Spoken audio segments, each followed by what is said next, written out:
I believe that everyone at some point in our lives wants a community of like minds that we can exchange thoughts, experiences, and ideas with.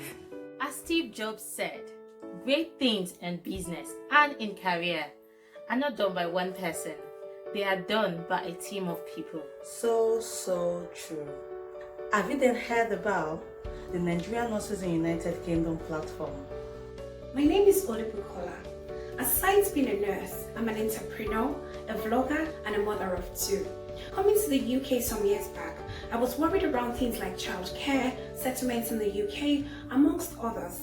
I wish I had information about how to juggle them round, and I didn't have anywhere to turn really. That's right.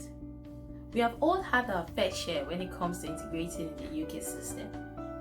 With NNUK here now, we can offer you that mentorship you need, that fun meetup, and of course, the listening ears.